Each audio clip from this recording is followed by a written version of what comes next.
All right, so today we have a very special guest, Jason Pizzino. I think it comes at a perfect time because the market right now is extremely jittery.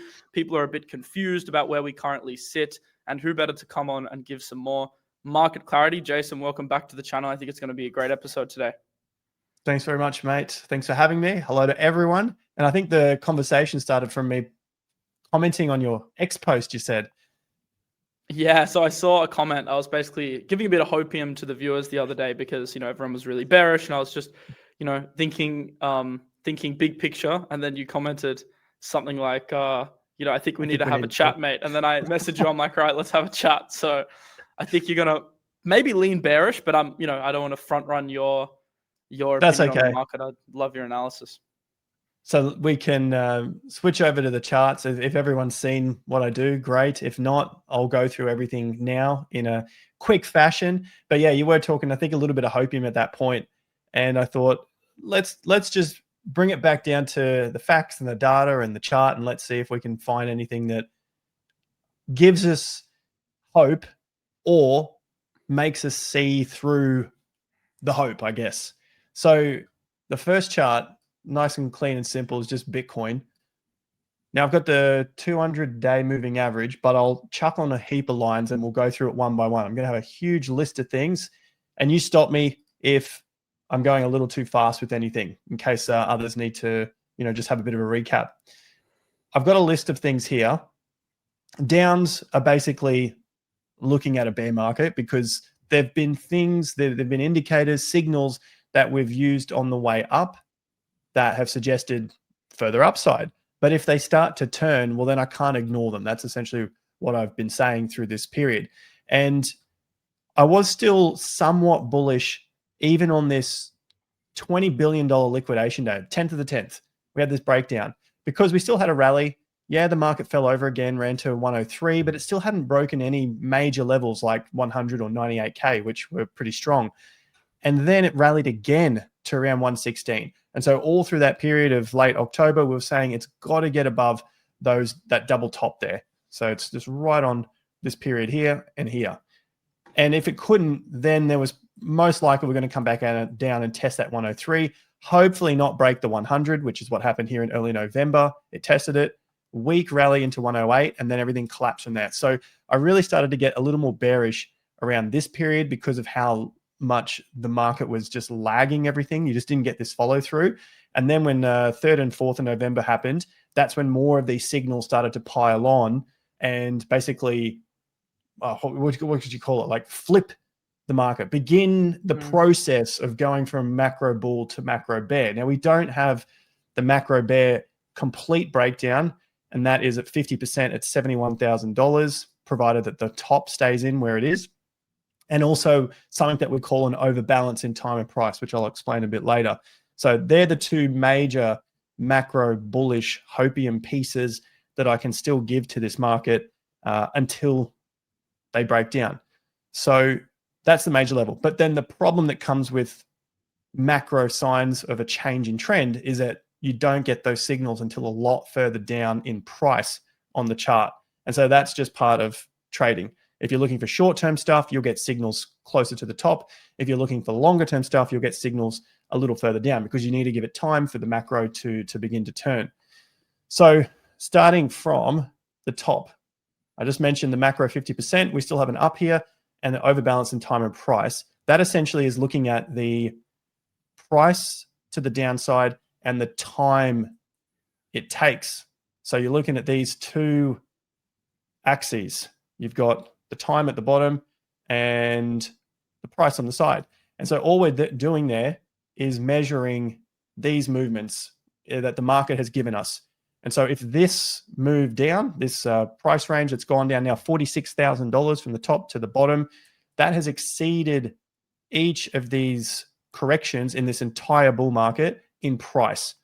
So that's what we're looking at, not in percentage, but in price. And that starts to tell us that the bears are taking control. Even if we get rallies, that's one sign there. But we also need the time aspect to come into play. We need the bears to hold the market down for a longer period of time than anything they've done in the past in this cycle. And so the longest period of time that they've held the market down in this cycle while it remained bullish was 144 days to be precise, from the March top to the August bottom. So 144 days at a time target is this blue dot here, and that is about the 27th of February. So we need it to overbalance. We need it to go further than that. Therefore, let's call it a round number at 1st of March. Okay. So 1st of March, the price then has to be below this swing low at, what is that now? 81K. Previously, it was 91 because that was the extent of the pullback. So this was the largest pullback. And so we just measured that down here. So if price is below this area of roughly, what's this one? 81 to about 91. So it's in sort of this range here. Then we could say that price is now overbalanced in time. Well, sorry, there's been an overbalance in time and price. Ideally, it comes back underneath this level, and then that confirms it for the bears, that is. So not ideal for the bulls, but ideal for the bears. Okay. As I said, those two things haven't happened yet. Now we have a list of everything else that has happened, which are shorter-term signals. Yeah, shorter-term signals. Which looks bad. It's a long list. It's a long list, but it is still shorter-term signs.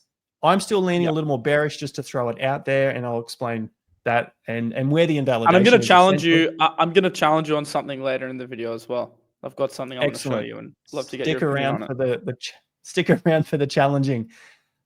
Weekly 50% level. So we look at the price ranges, and then we slice through the middle, and that gives us a 50%. Some people use moving averages. We like to use 50% because it gives you a fixed price in advance, whereas moving averages don't give you a fixed price, and it's not in advance. Of course, you can get some moving averages that start to plot it out, but of course, the moving average is going to change. Yeah, what do you think? Just the price. Cut you off there. What do you think of the 50-day moving average on the weekly? That's obviously what Cowen's been, using. Do you look into that? Do you pay much credence to that? Because as soon as we broke down, that was like when I guess the consensus started to be that, cycle's over and we've topped. Yeah, I watch it because other people watch it, but I don't use it for my day-to-day trading. Not to say that there's no relevance to it. That's not true at all. It's just that there are a lot of things to watch, and there's a huge list here already. And I think you just need to pick which tools are going to work for you in your market.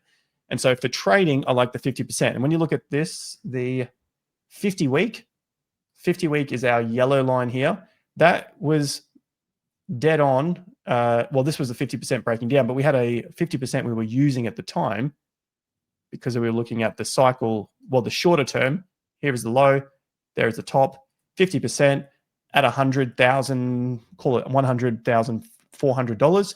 And then your 50 week was just above it. So basically they were coming out to around that same point, but we had the 50% level at 100K once the top came in. But for the 50-week moving average, that it has to just catch up. It has to play catch up. So at that level at 100, you had a nice clean double bottom there. I'll just draw on the chart. You got this, and then you got that, and that double bottom failed. That broke down right there, below the double bottom and below the 50%. And that basically tells you that the market's most likely going to be down for a considerable amount of time, because double bottom is a signal to go long. And if that long signal fails, well, then you've got a signal in itself that, longs are pretty damn weak, and you can probably go short on the breakdown of that double bottom. So running through the list of things here, weekly 50% level broke. That's on the bearish side. The swing charts, they're down. So we can see our swings based on Gann rules. We can see it on the daily. We can see it on the weekly. They've all begun to break down. So that tells you the trend. The trend is obviously down. Obviously, we're making this video here at 88K on the 25th of November. But we're watching this on the way down, and you're starting to see weakness form at those levels, which is where I was talking about that 110K and then that breakdown of 100. Okay, next on the list, volume, ETFs. The volume was picking up on the way down. So we look at the volume here at the bottom. See these darker gray bars? They're in line with the red bars here. So they're your lower close days. And they're all increasing in volume compared to the up days. So you got these days here, the days in green, days closing in green. That just means that the sellers, what they're actually doing is actually selling off more on those days than they're actually buying. So it is a short-term signal on the daily, but then when you match it up with the weekly, you're also seeing an addition or a culmination of all of that selling in the week, actually stronger than the bullish weeks. So you're still getting a pickup. And when you see that, yeah, it could be a short-term move like this, where it hits into the low and then bounces. It could be like March into August, but we haven't seen any positive green weeks come yet, because what followed in those occasions through here, I think you can see it, is August low. That came in, nice big volume, and it supported the market price at around 56K. And then you had the nice big green weeks in November. That was the excitement. That was your altcoin season. That pushed the market higher. So if you're not getting the buying to at least match the selling and ideally exceed it, then it's a bit difficult for the bulls to take control and push the price higher. So the volume is super, super important. A lot of people, at least from what I've seen online on X and stuff, most people have the volume turned off, but I think the volume is pretty important to analysis because it's telling you where the positioning is of the market or what they're doing. They're selling or buying more so. I said that led into alt season. We haven't really seen any alt seasons. That doesn't mean that you need to see an alt season to end the Bitcoin bull market. I think that might be a bit of a misnomer that the market has decided is part of the cycle, but I don't think that's the case. And what I've noticed over each of these cycles now is that the excitement has been shifting further to the left-hand side of the overall cycle. And you can see that with the fear and greed index. So what does that mean? Well, if we're looking at the bull market, like the low to the high, you can see the greed happened early on, the extreme greed, I should say, extreme greed early in 2019, so June 2019, then you had extreme greed again in 21, and then the sentiment was really wearing off. People just kind of got sick of it towards the end of that cycle, which was very different to 2017. We remember that it was just going absolutely nuts.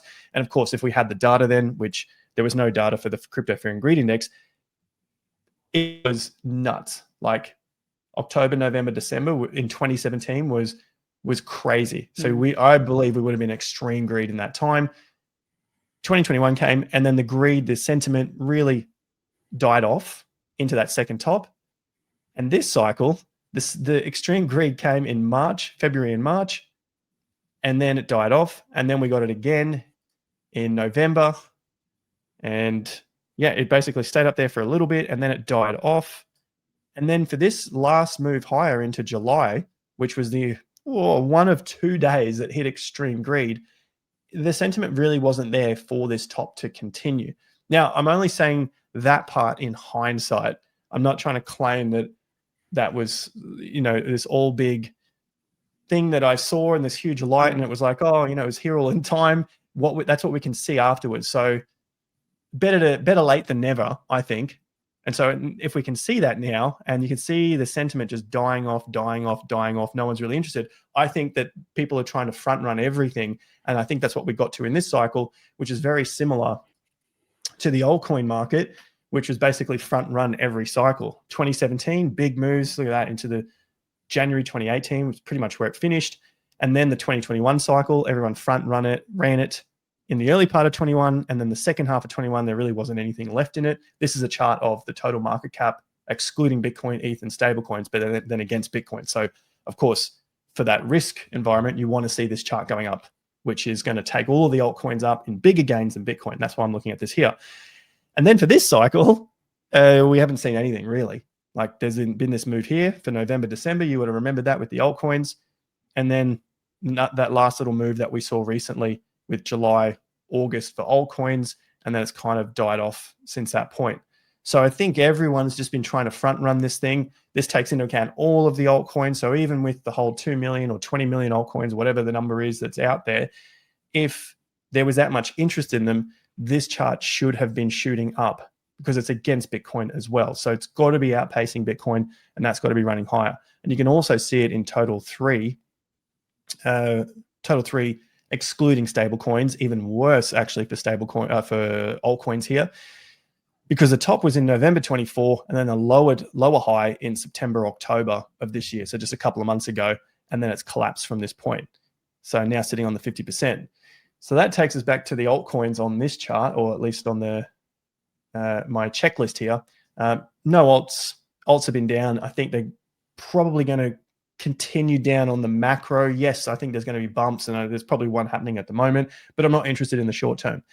All right, so quickly in the next few timeframes, we've seen 1,050 days into this top on the 6th of November, starting from the exact cycle low date of, I believe it was 21st of November, if my memory serves me correct. Yep, 21st of November. So that was exactly this, well, give or take a couple of weeks, the same as the other cycles. Everyone's seen that before, right? The whole day counts in the cycle, which seems crazy that it's going to repeat, but I don't think it's a good thing to ignore when we're now down $46,000 from the top, 36% down from the top. So the timeframes also lined up there. Into this low, there was an 8-day count.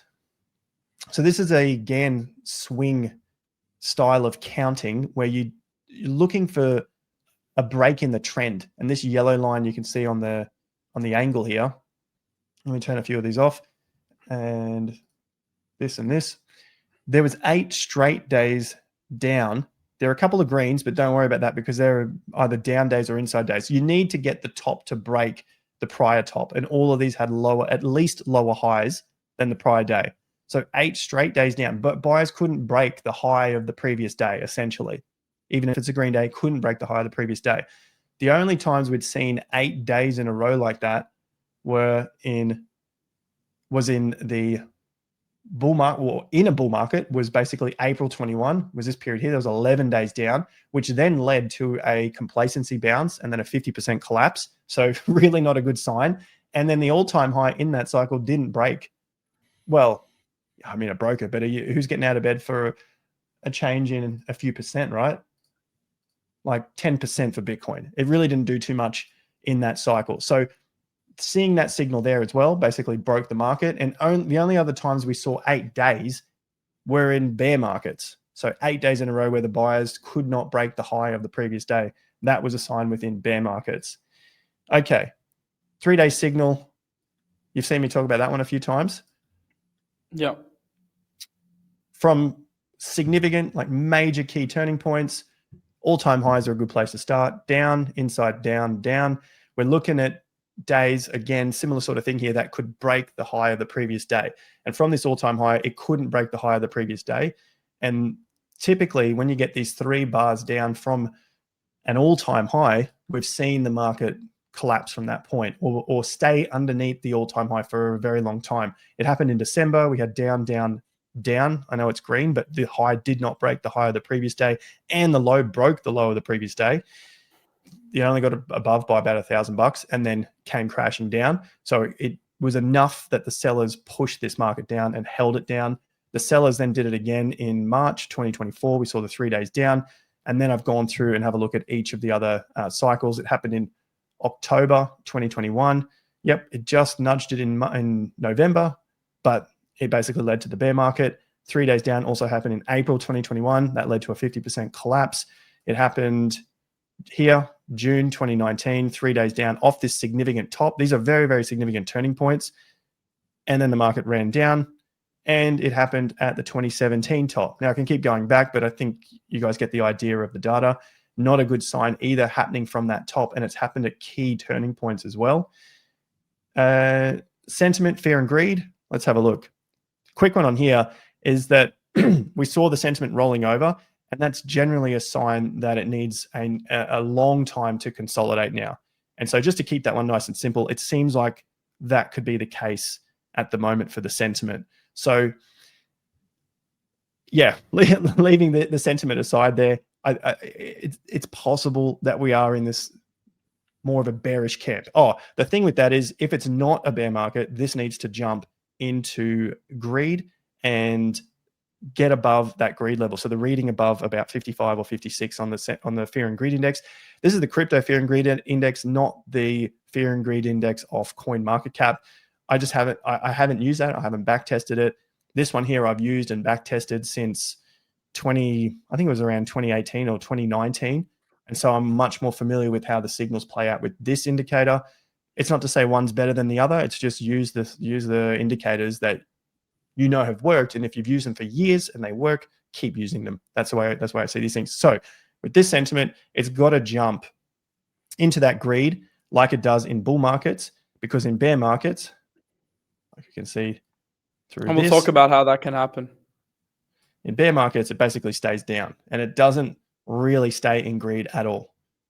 Okay. All right. Keep that note then. We'll come back to it because I'm nearly done on this list. Wyckoff distribution. I put this out to our members right around, I think it was around here, if I'm not mistaken, early November or possibly around here. Anyway, we talked about it because we saw this distribution pattern playing out, and I'd gone through, put the distribution schematic, but I go through and mark each of the events. Most people, when they look at a Wyckoff distribution pattern, maybe you'll chuck one up here on your editing, they just go, oh, look at this line. It looks like every other line on the chart. Like it looks like the distribution pattern. And I don't think that's the right way to look at it, because you could chuck that line on anything and just come up with distributions and accumulations anywhere. What I did was go through it bar by bar with the volume, looking at the volume profile, looking at where the price ran to. You need more context for this, yeah. More context. Yeah. How can we do it nice and quick for everyone? Let's say each of the events, each of the days, I ran through and made sure it met the criteria of the schematic, as opposed to what you see on X, where people get this line and they go, oh, that looks like a distribution. Exactly, so, yeah. Painstakingly going through each of the days to match up how they define an event of the schematic. So anyone can do it. It just takes time. So to me, and there's also things like how the market reacted to news on that day. Like, was there bearish news and it failed to break down? Was there bearish news and we got a strong reaction? Was there bullish news and we failed to pump? Yeah, all that's of that stuff as well. That's like a news failure event where it could be on a bull or a bear side, but I don't look at that in terms of the news. There's a really good site out there if you look at Wyckoff distributions, and it shows you two different schematics. There's plenty of different schematics, but these two in particular, and it goes through and lists the types of events and it explains the event in detail, and then you have to use your own knowledge, I guess, and go through and label it yourself. So I've done that. USDT dominance. That is this chart here. This one was looking, it's almost an exact replica of what happened in 2021. See the circle? I mean, we've been tracking this on the channel for I think coming up to years now, because we went back into early 2024. So yeah, coming up to 2 years. And the pattern was very similar to what happened in 2020, 2021, where you had a big breakdown of the dominance.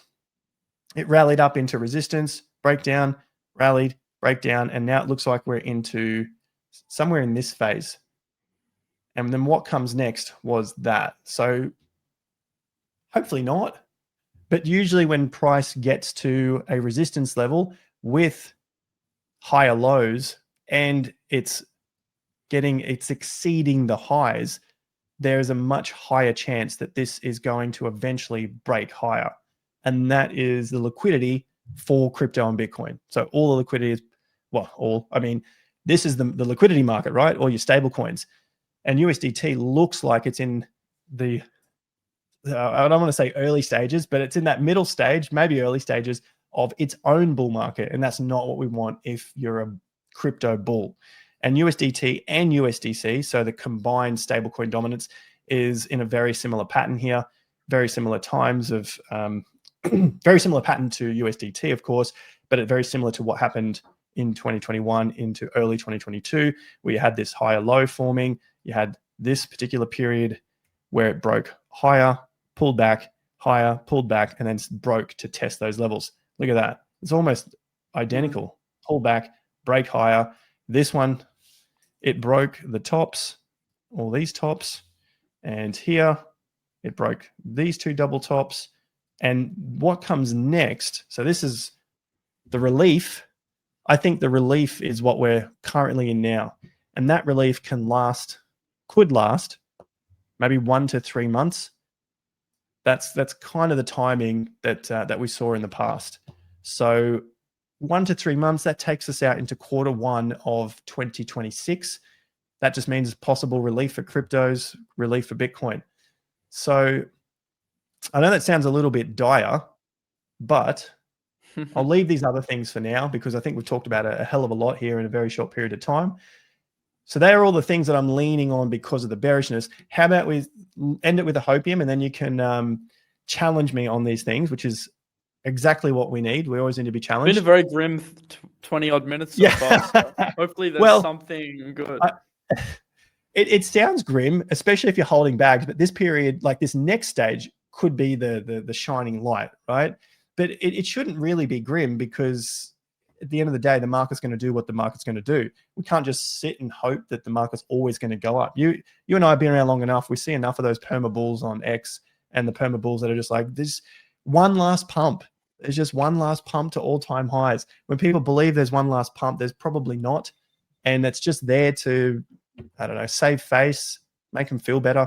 But and actually it creates lots of opportunity. That's also something I've been discussing on the channel over the past few weeks. Like, you know, I've finally been able to add to my long-term Bitcoin positions again in the 80s. Last time I added was 75. So it gives you chances to stack. That's also something I'm going to ask you about later, like where you think things sit longer term. Longer term, yeah. Okay. Well, I better quickly end on this part here. And this is the relief rally. I've talked about that 1 to 3 months. I've gone through and done some time counts where the market has broken through and tested the 200-day moving average. So, you know, I could go through this in great detail, but essentially the idea is the breakdown of the 200-day until there's a breakout or test of the 200-day again. As an example, last cycle, one example, there's plenty of them on the chart there, broke down from the 200-day, closed underneath it there, and did not come back to it. So I'm starting the count from that point. And here on this 28th of March, 2022, it tested the 200-day for the last time. That was exactly 90 days. And then I've got heaps of other times where it lasted about 88 days, 82 days. An average between these two is about 89 days, another 89 days, 60 days, and 100. So I'm looking roughly around this 90-day period, which is where I'm getting that 1 to 3 months from, because in other cases there have been 20 and 40 days. So I just want to keep an eye on it, but I think it could last that a little bit longer considering the severity of the collapse at this point. So I think there is that little bit of hope that we could see a rally. Now, the last thing I'll end on here before we get to the challenges and the long-term outlook is the invalidation. So something to hope in. And nice and simply, I would start to question the overall cycle if Bitcoin, question my position here, which is leaning to the bearish side, is if Bitcoin were to consolidate above the $108,000 level, at which time it could, the 200-day could, keep creeping down here, which is what you'd expect over this next sort of 90 days. And that could also be above the 200-day. So around that $108,000 level, which was obviously the previous tops there for Bitcoin. And I think over time, the 200-day is going to come down to at least that level, maybe a little bit below it. Above 108, I'll leave it at that. Above 108, then I'm really going to start thinking, hang on a minute, maybe that was the low and I didn't get any more at that low point. Yeah. I guess the only counter argument to that would be like that's quite a wide margin. So you're not looking to trade these swings because there's a lot of traders, and I would put myself in this category that I added on just the fact that it was such a massive drawdown, and as a value investor, I think you start to get interested in the 80s. But if you're looking at it technically, there can be a multi-month gap between the signals. Yeah, I think for the next 1 to 2 months, you have that trading range of roughly maybe up to 20% for Bitcoin, and even if it did get above here, I'd still need a few more things to come together. But I know we've talked for a little while. I thought I would make it nice and easy for folks around that 108.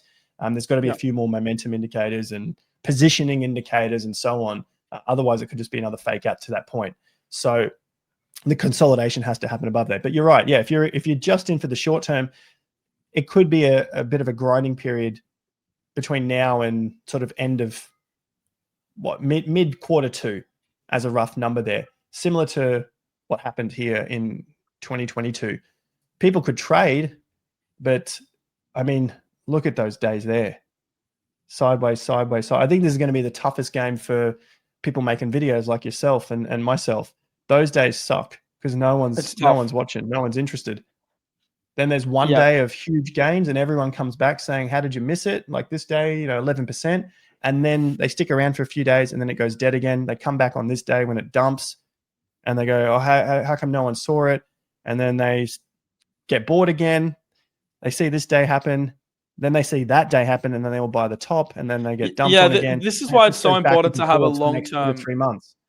It's so important to have a long-term mindset in this market because like if you're in this category, you're going to get chopped up. And I guess that segues to this this whiteboard that I generated yesterday. And I showed this on the video. Like these are what I think are the fundamental bearish variables and the fundamental bullish variables in the market right now. So, you've touched a lot on some of these things and some things that aren't mentioned here. And I guess a lot of it comes down to market structure breaking.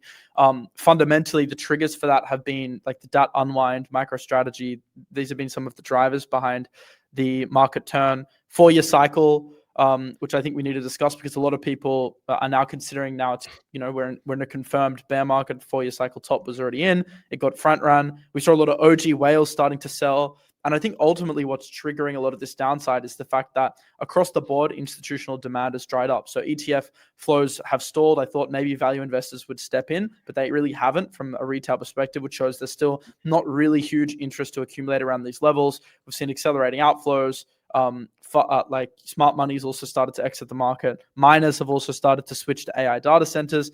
We don't have concrete data on that, but that's also a narrative at the moment. So there's been a lot of bad bearish variables, but we've talked obviously a lot about the bearish stuff today. I wanted to kind of pose this question. Like, I think at the moment, you can kind of be in two camps. If you're in the first camp, like the bearish camp, you're definitely looking at market structure right now, and you're like, okay, we're now in a downtrend. This is looking pretty bad, and I don't want to touch the market right now. However, there also is the counter side that there are still liquidity catalysts coming. I mean, QT is ending in December. There should be further rate cuts. I think we're about to see one in December as well. And then we have the new Fed chair.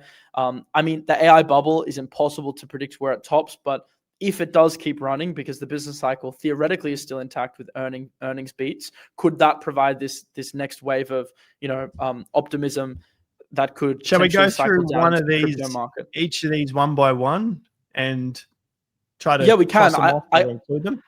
I guess the main one is really 1, 6, and 7.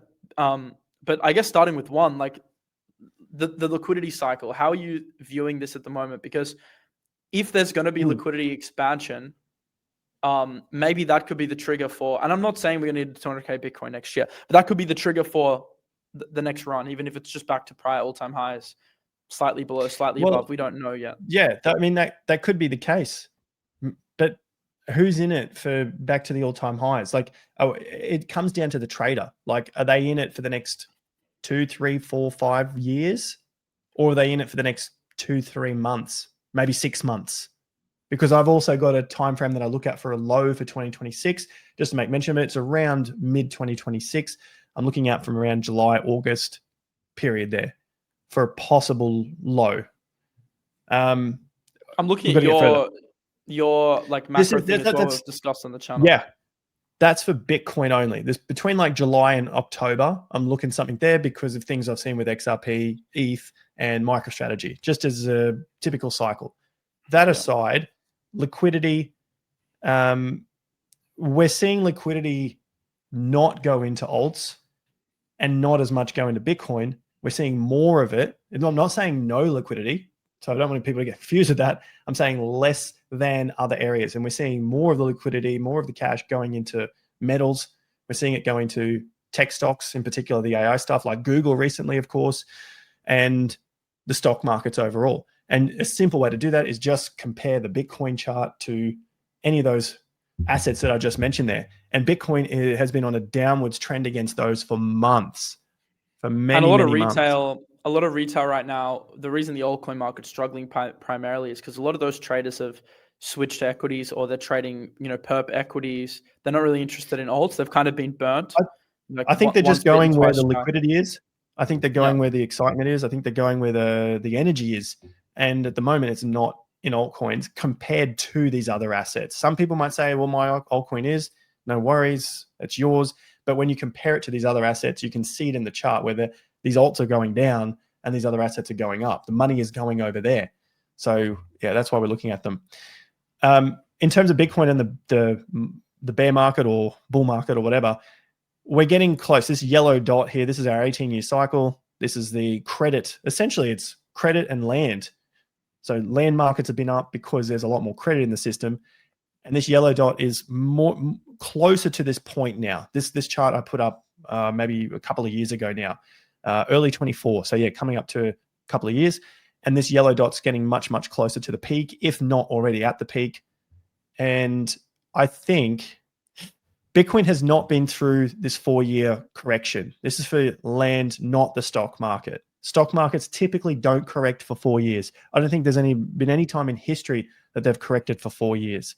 Even the Great Depression was 3 years or 3.5 years. So I just want to make that very, very clear, because you can see on the left-hand side, it says house prices. And that's what drives the economy, not stock markets, not AI, not any of this. It's basically the land value. If that collapses, we're all in shit. So I think we're going to get to this. Do you think equities have topped, or do you think there's still more upside? I think there's more upside for equities. Equities as in stock markets, S&P, NASDAQ, Dow Jones, and so on. So if stocks go to new highs, Bitcoin should push. No. The question is, on a relative strength basis, how much it pushes versus equities. Relative strength, yeah. Does it go to new highs? I don't know. Does it do I care if it goes to the same top, if it double tops with 120, 126?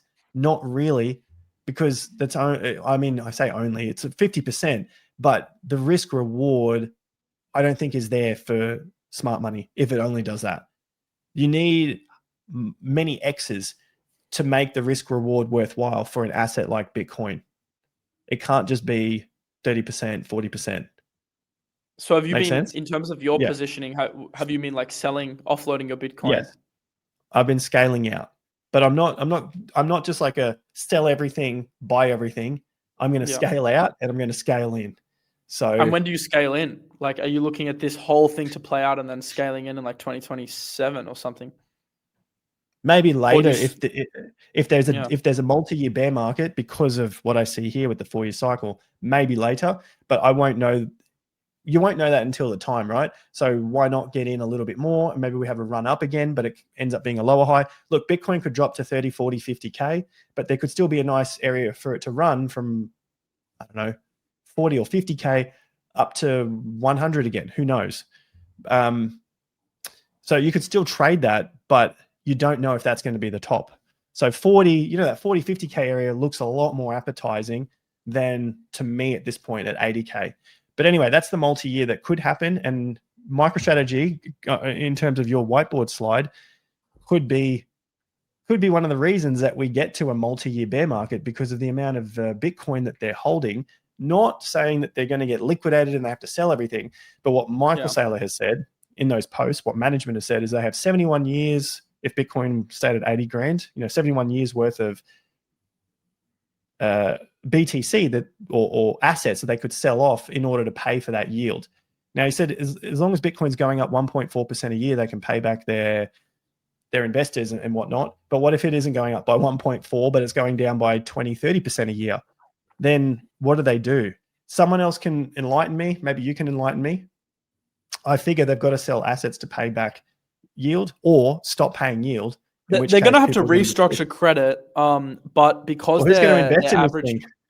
Well, their average repayment's 4.5 years, so they've got time. I think definitely what you're saying is true. They have yield to pay out every week or month or quarter or whatever it is that they have to pay out.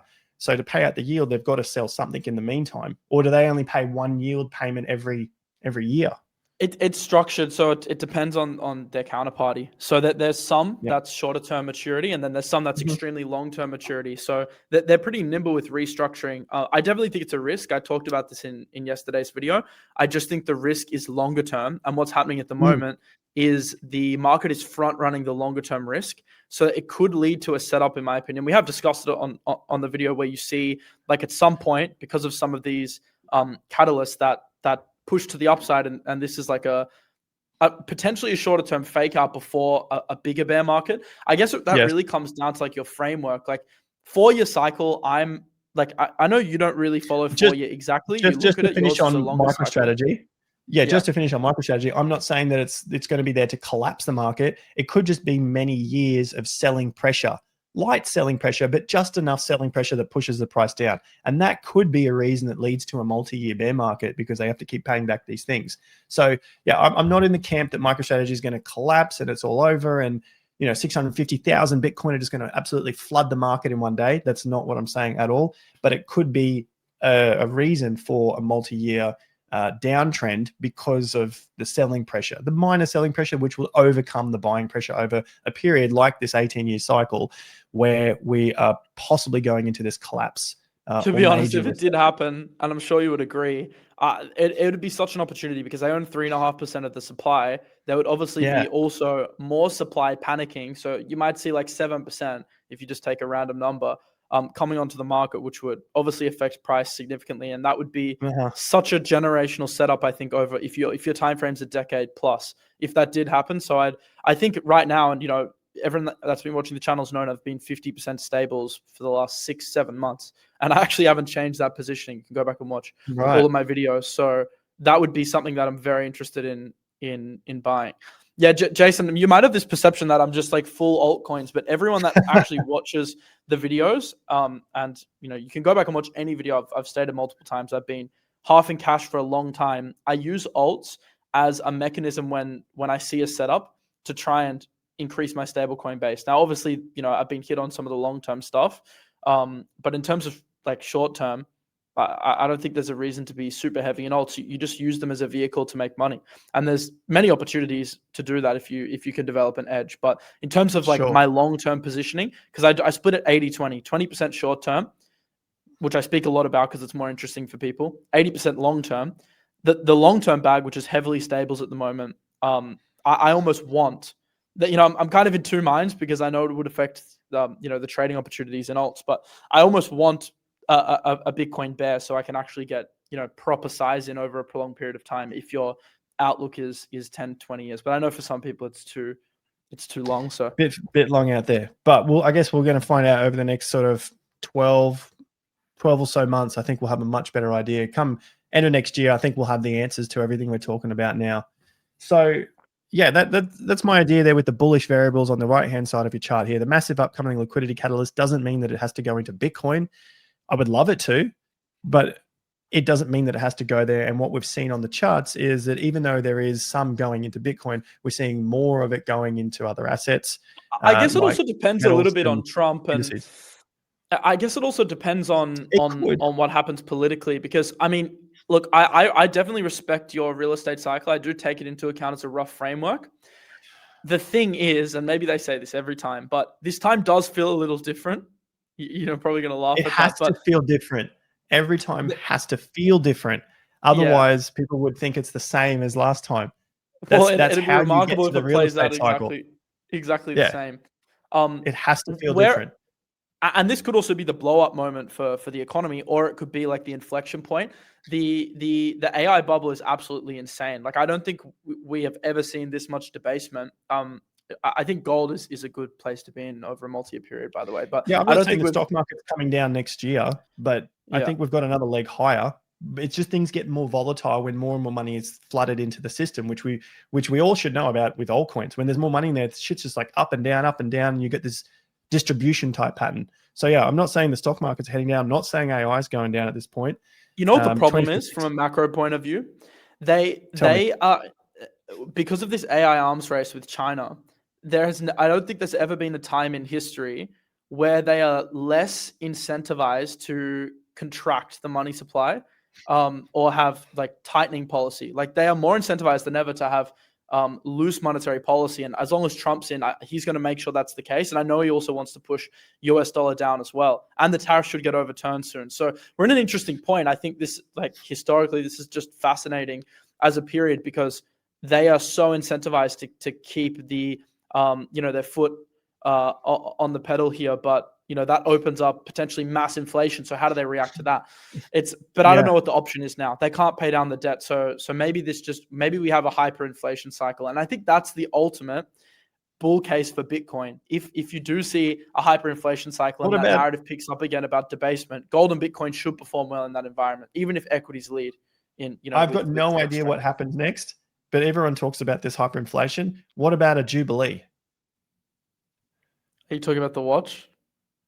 The watch? No, what are you talking like about? A Jubilee is basically I think of the Rolex the bracelet. I don't know no, macro definition. You've got the other side. I'm just throwing shit out there. I've got no idea what's going to happen, but there's in history, thousands of years ago, they had Jubilees where the king just forgave all of the debt, and the people who own the debt were the wealthy ones, and they're a special event, one celebrating 20. But look at kept every 50 years. Look at Jubilee in finance as an example. And so the wealthy ones didn't get it, I'm learning something. Lost all of their debt, and the king was then protected by the populace, because the populace, well, there's more of them, and then they're giving back all of the assets. That you can look that up. There's like financial history channels online and so on. You can read about it everywhere. But we haven't seen one in our lifetimes. Obviously we're quite young, but I mean maybe in the last 100 or a couple hundred years. I have to look it up. Anyway, I was just throwing it out there because everyone looks towards hyperinflation. The only way they can get out of it is printing. I have no idea what's going to happen, but if they do have to print, obviously inflation comes out, and then they have to put the interest rates up, which then hurts the everyday person. So everyone's going to be pissed off. No one's going to win out of that one. And you said 6 and 7 here. Macro is still firmly in expansion. Again, I think it's the same thing. It doesn't mean that it's all going to go into Bitcoin. And then 7, debasement trade still intact. Yeah, I think gold's got a time here where it's going to pause. And what we've seen with gold versus Bitcoin is when Bitcoin's in a bear market, not that it dictates what gold does, but Bitcoin bear markets, gold usually goes sideways as well. So I think gold's at a period where it's going to go sideways now, or at least it be in a trading range sideways, maybe a little down. I think Bitcoin's going to do the same thing and also head down over the longer period. I treat gold as like a cash replacement. I'm holding I've actually been adding gold, not because I think it's going to do really well. It's just, it's a bit of a cash replacement in my opinion. Diversification manages a bit of risk, especially if you're holding Bitcoin and other riskier assets. It helps you barbell. And it's also good because if there's a huge liquidity influx, so if this debasement trade happens, gold does really well in that environment. But if there's like some huge geopolitical event or black swan, it also does well in that environment. So like it's a bit of a win-win trade, minus the fact that it's already run up so much that that might limit upside. That's the only thing. It still goes down. Gold still goes down in corrections. Look at March to October 2008. That went down about 35%. That was gold in that collapse, 35%. Imagine using gold as a hedge and your hedge is going down 35%. Go back to 2008. And then, so that's something to look at as well. Yes, if you can hold on to it for that period, you're going to be okay. 2008, right? And the other thing is people always say gold is the hedge in a financial collapse or a major recession. Yeah, that's the period right there. You just had it. No, that's the 2011. Yeah, what was it? 30-something percent? Yeah, 33, I think. 33, 34. Yeah, 34 there. And then you go back to the early 90s when there was another major recession. Gold was going down for 2 decades, 20 years. Yeah, that's it has periods where it does this. It does periods. It has down. So people that say, oh, you just got to get into gold and everything's going to be okay. Like that's what the gold bugs do. They've been holding and hoping forever. Yes, their payoff has been now. But I mean, if they'd held from the 80s, they're only just making back their money when you look at it in terms of inflation. The 80s was the prior peak. Yeah. And then when you adjust for inflation, no, that's not the 80s, that's 2011. Oh no, yeah, this is the 80s, yeah. That's like 79, 80. Yeah. So adjust for inflation, I believe it's roughly around the same price. So you don't hold gold? Not at this stage, but it's not to say that I wouldn't. I think when you look at the gold silver ratio, just like you would look at a Bitcoin Ethereum ratio, gold silver ratio is looking pretty good, meaning that silver's looking like the beta play on gold. Yeah. So yeah. Yeah, again, Interesting adjust for stuff. inflation. Look at that. It's only just broken the tops of the last 45 years. So how do you, yeah, just to summarize here, like how do you position in an environment like this? Because, you know, it sounds like you're, just to summarize, and obviously there's so much nuance. It sounds like you're yeah. leaning more bullish equities than you are Bitcoin. You're not overly bullish gold. It kind of sounds like, I'm yeah, not. like Yeah, how I'm are you not. positioning? You very heavy cash? Are you in, I what are think you in right cash is now? a good. So this period, I think cash is going to be quite good. Yes, the markets are going to keep going up, but So there's going to be FOMO if you hold too much cash. And I'm in this boat with 50% exactly, stables. If exactly. If you hold Bitcoin too much, even you're has gonna. another run and equities, you could be like missing out on that Yeah, last leg, which can be yeah. violent. No one, That's how markets no one top. knows for sure. But that's why we Yeah. have to get positioned really well at the bottom of cycles, and that's what I tend to focus on is the lows of the cycle. So as they come up, great. Take something out. Take something that you can live on. Take something that, oh look, this is assuming there's a lot in there, of course, but take out what you need to live on for the next few years. Take out capital that you can then reinvest, and take out some profits as well, so you can reinvest more. That's if you got positioned well at the lows. Now, I know not everyone got positioned well at the lows. Therefore, I think it right now is most critical that you keep watching the cycle, keep watching it come into a top, maybe have some exposure, but you definitely, so have some exposure, and then you'll be ready for that next move. Should we see a collapse, you just can't take your eyes off things. Maybe watch it on a weekly basis so that you can see when the next movements come in. The worst thing to do at these stages is take on massive debt. And all of the governments are pushing us towards taking on more debt. I don't know about you there in Dubai, but in Australia, in the US, in the UK, all they've been doing is extending the loan periods from 30 Insane. years to 40 years to, as we know with Trump, 50-year loans, which makes it easier to afford property. And they do this at the peaks of cycles every single time. Every time you get to a peak of the cycle, all the governments do it, no matter which government it is, whether it's left or right, blue or red, whoever it is. They all have to do it to keep the public happy because prices are going up elsewhere. Food's going up, utilities are going up, going out's going up, entertainment, everything's going up. They can't collapse those markets, so they just make other things easier, like the rental pay, or try to make mortgages a little bit more affordable to get into, but then you're hit with a longer term debt. The other thing they did was reduce the deposit to 5%, which allows you to get in with less money. So you're now leveraged on property 5%'s over, wild. it's a 20x leverage on the most expensive investment you're ever going to make. And you typically try to do that in your 20s, late 20s, or 30s. And so then you're hit with a 20x leverage on something over $1 million that may not go up in the next 5 to 10 years. So now you're paying off something that you get no capital appreciation on. I think you're starting to see that in the US. In some places in Australia, you can begin to see that. But the bottom end, these units that everything has gone absolutely nuts with here in Australia because they brought it in the 5% deposit scheme up to $1 million in some states and a little more, a little less in other states. You're now seeing that end jump up. It's gone, they used to be 850 grand for these units, 800 grand. Now they're at 900, 950 in a matter of months. Like that's 10% in that short period of time. So anyway, my rant is don't go crazy with debt at this stage of the cycle, no matter what the government's And don't throw go crazy with your way. risk. And if you've also been watching my channel, I have a saying that towards the end of a cycle, and it looks like from a macro perspective, we're getting towards it. From Bitcoin, I think cycle is a bit of a misleading word because people think of like Yeah, I'm saying 4-year cycle. 18-year cycle, just to Yeah, clarify, 18-year. I'm not talking exactly. about the 4-year Bitcoin. Yeah. I also want to clarify that a little bit because, people get very confused. Like people think, oh, cycle's over, and then they start thinking a certain way. I think that there can be multiple like mini cycles. That Bitcoin's more of a macro asset now. So in my opinion, it's there's more cycles within reflexive. cycles. It's just different time frames. Yeah. Depends what your time frame is. But towards the end of a macro cycle, you want to be actually taking chips off the table and potentially ramping up the risk. What I mean by that is the types of assets you get in, you trade, theoretically should become riskier. So this could be like low cap stocks, altcoins in the right environment, but there's a cyclical break. There's a systemic breakdown. Right now, the low cap stocks seem to be that proxy just based on what we're seeing.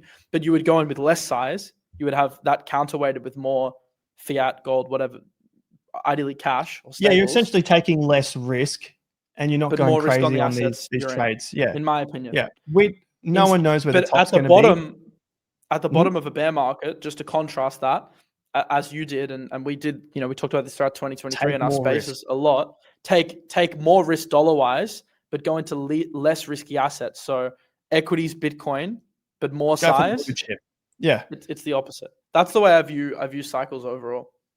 exactly. Spot on. You're taking the nice stuff at the lows, and as the cycle gets hotter, people start to go further towards the edges. It happens. Edges meaning like the shittier stuff, the Yeah. the less desirable assets, which are altcoins, unfortunately. And in the case of real estate, the less desirable stuff is the further out in the city, the worse the suburbs, the the lesser desirable positions like main roads or some area that you just wouldn't have bought at 5 years ago. You wouldn't look at that 5 years ago and be like, oh yeah, I want to live there. But now it's like the only thing you can afford. And unfortunately, that's what we're all getting pushed towards. So Yeah. let's just leave it on a hopium note that Yeah. I think there is a local low. We potentially have this That rally anyone. coming up, mid 90s, low 100s. Ideally, we can look And then we'll back in 3 reassess. months. Yeah, ideally we look back in 3 months and Jason was wrong. It broke past 108, consolidated at 108, and then took off to 150. So prepare for the Great. worst, hope for the best. Well, thanks for coming on. I'll leave all your links in the description as usual, and hope you guys enjoyed. Let us know what you think in the comments. Love to hear See you it. in the next one. Appreciate it. See you guys. Thank you. See you later.